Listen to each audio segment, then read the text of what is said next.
Bonne nouvelle pour la rentrée académique 2022-2023, l'École supérieure d'administration, d'économie, de journalisme et des métiers de l'audiovisuel ESAE vous ouvre les portes de ses différents sites. À Gbedjomende, à Bomé-Calavi, à Kwakpa et même à Parakou, l'université ESAE vous offre des bons d'études et des demi-bourses dans toutes ses filières en licence 1, 2 et 3. Et pour les 100 premières inscriptions en master 1 et 2, bénéficiez des demi-bourses. Nouveau bachelier, vous avez au moins la mention assez bien. Inscrivez-vous vite à ESAE et bénéficiez d'un bon de 50 000 francs CFA. Étudiants, étudiantes et nouveaux bacheliers, payez 200 000 francs CFA en sciences de gestion, sciences économiques, sciences juridiques et en administration des affaires en licence 1, 2 et 3 et 500 000 francs CFA en master 1 et 2, 250 000 francs CFA en administration générale, administration des finances, journalisme et métiers de l'audiovisuel en licence 1, 2 et 3 et 600 000 francs CFA en master 1 et 2. Alors, inscrivez-vous vite et profitez des offres exceptionnelles mais également d'un enseignement de qualité à l'université d'excellence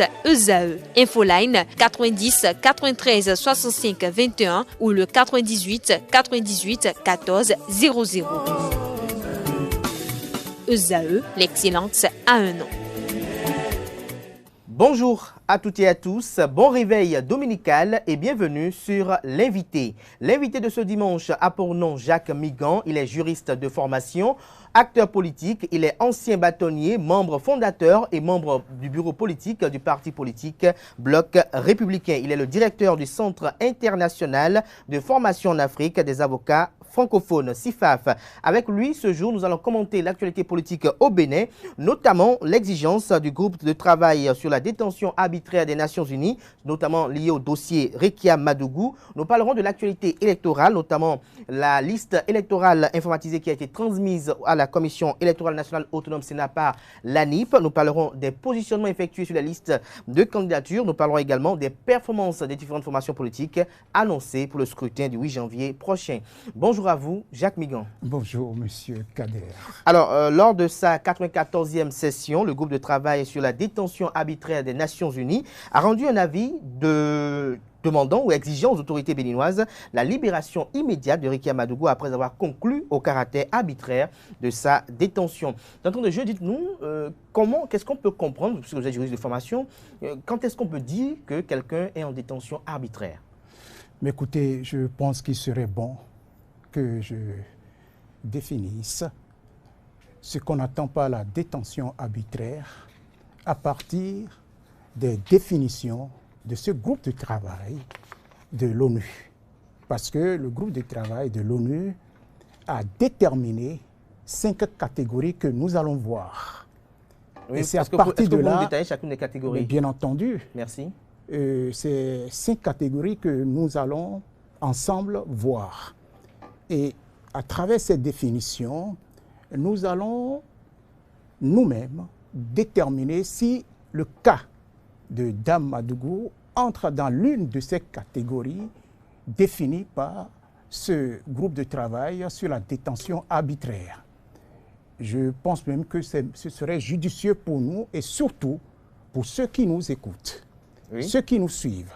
Oui. Mais avant tout, je tiens à rappeler, Monsieur Kader, que j'ai suivi, comme tout le monde, ce que ce groupe de travail a dit. Et ce que les médias ont dit, puisque vous aviez constaté comme moi que ça a été surmédiatisé à une période à la veille des élections législatives du 8 janvier 2023. Ça a une raison. Donc ça a certainement profité et profite à une chapelle bien précise. Laquelle, selon vous? Mais écoutez, on n'a pas besoin de déterminer, puisque je ne crois pas que ceux qui sont de la mouvance présidentielle feraient une médiatisation d'un avis, d'un simple avis. Et quel avis? Et puisque je dis tout à l'heure, on a choisi le moment propice pour le faire. Alors, Monsieur Kader... Pourquoi vous qualifiez cette décision d'avis? Ce n'est pas moi qui le signifie.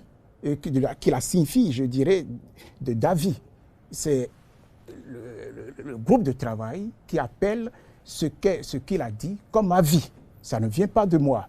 Okay, bon, si vous préférez, nous pourrons même dire que c'est une décision, puisque un avis, ça peut être aussi ce qu'ils ont décidé. Tout à fait. Si nous partons de là, nous dirons alors c'est une décision, mais eux, ils l'appellent avis. Alors, ce que je vous demanderai, c'est de me permettre de faire montre de pédagogie, d'être pédagogue pour dire à ceux qui nous suivent, de comprendre. Voilà.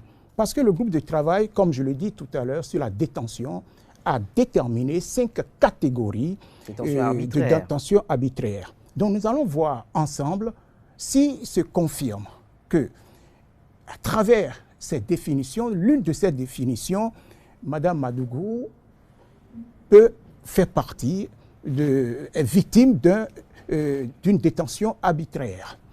Mais je tiens à rappeler, M. Kader, que Mme Madougou est condamnée à 20 ans de réclusion criminelle pour financement de terrorisme, association de malfaiteurs et complicité de terroristes. Alors, prenons la première catégorie de détention arbitraire. C'est la catégorie des détenus qui ont fini de purger leur peine ou qui sont bénéficiaires d'une loi d'amnistie et qui sont toujours en prison. Alors, c'est la première catégorie de détention arbitraire. Ils ont fini de purger leur peine, mais ils ont bénéficié de la loi et demeurent toujours en détention arbitraire. Et dans la détention. Alors, est-ce que nous sommes dans ce cas? Objectivement, la réponse est non. C'est la première catégorie. La deuxième catégorie, M.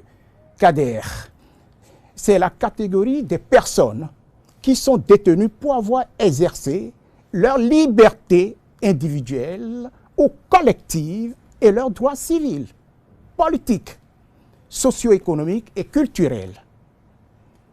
C'est la définition de ce groupe de travail que je suis en train de vous énumérer, vous et moi. Est-ce que Mme Madougou, à travers ce que j'ai rappelé tout à l'heure, au titre de la condamnation pour association de malfaiteurs, complicité d'actes terroristes, financement de terroristes, est-ce que nous sommes dans ce cas? Est-ce qu'on n'a jamais, ici en République du Bénin, privé Mme Madougou d'aller à manifestation? Est-ce qu'on n'a jamais interpellé Mme Madougou parce que Mme Madougou aurait insulté le président Patrice Talon, exprimé ce qu'elle pense, qui serait en contradiction avec ce que le pouvoir du président Patrice Talon est en train de réaliser? La réponse est non. Et nous avons des cas de gens qui s'expriment. Je prends le cas de M. Azanaï qui dit ce qu'il pense. Jamais il n'a été interpellé. Donc, deuxième catégorie, liberté d'expression, liberté collective, nous n'en sommes point dans le cas. On a bien dit. Donc, troisième catégorie, oui, c'est la catégorie des personnes qui sont, je dirais,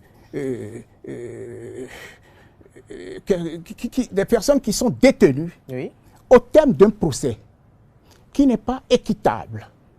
Et je l'ai toujours rappelé au cours de nos émissions, ce qu'on n'entend pas, le procès équitable. Oui. Dans un premier temps, nous avons le contradictoire.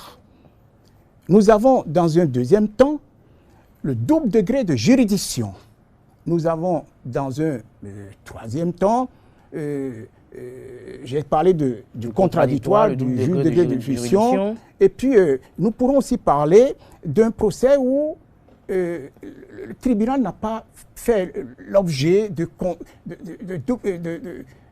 permettre à Mme Madougou de se défendre, c'est-à-dire le délai raisonnable. Je dirais plutôt le délai raisonnable. Donc nous avons le délai raisonnable, le double degré de juridiction, et nous avons enfin le contradictoire. Vous et moi, nous avons assisté au procès de Mme Madougou. En ce qui concerne le délai raisonnable, Mme Madougou a été interpellée, si mes souvenirs sont bons, au mois de février 2021, et le procès a eu lieu au mois de décembre. Est-ce qu'on a été très loin dans le procès de Mme Madougou? Le délai est raisonnable. Moins de 10 mois, le procès a eu lieu. On a eu le temps d'investiguer les juges d'instruction, la commission d'instruction, pour comprendre les dessous, ce qu'il en est, avant d'aller à jugement, avant d'aller à condamnation. En ce qui concerne le contradictoire, elle a constitué avocat, elle a eu accès au dossier, ils ont eu accès au dossier, ils ont procédé à ce que nous appelons les échanges de documents, d'écriture, avec tout ce que ça comporte, pour permettre à chaque partie de défendre son client. Et le côté Madougou et le côté de ceux qui poursuivent. Et en ce qui concerne le double degré de juridiction, pour qu'on puisse parler de procès équitable, est-ce qu'elle a la possibilité de procéder à un deuxième jugement? C'est le cas en ce qui concerne la juridiction qu'on appelle la criette. Donc vous le pouvez. Vous pouvez aller vous pouvez demander un deuxième procès. C'était son droit. Est-ce qu'elle a fait demander un deuxième je dirais un deuxième procès? La réponse est non, mais elle avait cette possibilité. Donc il n'y a pas eu de défaut de... Donc elle n'est pas dans cette catégorie-là. Non. Alors la quatrième, c'est la catégorie des demandeurs d'asile ou de réfugiés politiques. Monsieur Kader, est-ce que Mme Madougou est dans son pays réfugié politique? Est-ce que Mme Madougou est exilée dans son propre pays? Dans ce cas, la réponse est également non. Est-ce que nous sommes d'accord? La cinquième catégorie de détention arbitraire, oui, déterminée, définie, je dirais même par le groupe de travail, concerne la catégorie des personnes détenues en raison de leur ethnie. Est-ce que c'est parce qu'elle est Goun? Est-ce que c'est parce qu'elle est Yoruba, Bariba, qu'on l'a gardée en prison, qu'on l'a condamnée? La réponse est non. Est-ce que c'est par rapport à sa région? La réponse est non. Est-ce que c'est parce qu'elle est dans une région qui ne pleurait pas? Je n'en sais rien. La réponse est non. La troisième, dans cette catégorie, dans cette cinquième catégorie, nous avons également la religion. Est-ce que c'est parce qu'elle est chrétienne, musulmane, bouddhiste, adventiste qu'on l'a poursuivie? La réponse est non. Est-ce que c'est parce que c'est à cause de son sexe, parce qu'elle est femme et non homme? La réponse est non. Est-ce que c'est parce qu'elle est... c'est pour des orientations, je dirais, sexuelles? Est-ce que c'est parce qu'elle est lesbienne? Elle ne répond pas aussi à cette catégorie. Non plus. Est-ce qu'elle appartient à une communauté qui dérange? La réponse est non. Ou en raison d'un handicap éventuel. Est-ce qu'elle n'appartient pas à un parti politique qui dérange? Le problème n'est pas là. La définition de ce qu'on attend par la catégorie de personnes détenues en raison de l'ethnie, de la religion, de la région, même d'un parti politique. La réponse est non. Donc, vous voyez les 5 catégories que j'ai citées pour définir ce que le groupe de travail lui-même a dit pour pouvoir aller à avis ne concerne à rien la personne de Mme Madougou. Mais est-ce que quelque part, Maître Migan, vous avez tout à l'heure exposé les différentes catégories là qui régentent un peu les travaux de ce groupe de travail sur la détention arbitraire des Nations Unies, mais est-ce que l'avis n'est pas légitime à votre avis? Est-ce que les postures politiques par le passé de Ricard Madougou ne fondent pas un peu les motivations aujourd'hui? Vous savez, Monsieur Kader, oui, j'ai quelque chose à vous dire. Nous sommes sur un champ. Nous ne sommes pas dans le cadre politique. Elle est, comme tout le monde, elle est citoyenne béninoise. Elle est libre de faire la politique. Mais ce n'est pas parce que vous avez un statut d'homme politique, de femme politique, que vous pouvez vous permettre tout. Non. J'ai rappelé tout à l'heure les raisons pour lesquelles Mme Madougou a été condamnée. Je rappelle, réclusion criminelle pour financement de terrorisme. Oui, mais... Rien à voir avec son statut de femme politique. Rien. Encore moins association de malfaiteurs ou complicité de... Est-ce qu'elle n'était pas gênante? Gênante à qui? Par rapport à qui? Mais elle est une femme politique. Elle est dans l'opposition. Elle va gêner qui? Par rapport à quoi? Quand on est dans l'opposition, on est là pour gêner le pouvoir. Gêner le pouvoir sur quel plan? Sur le plan politique. Mais en quoi? Je n'en vois pas, puisqu'elle n'est pas la seule femme politique.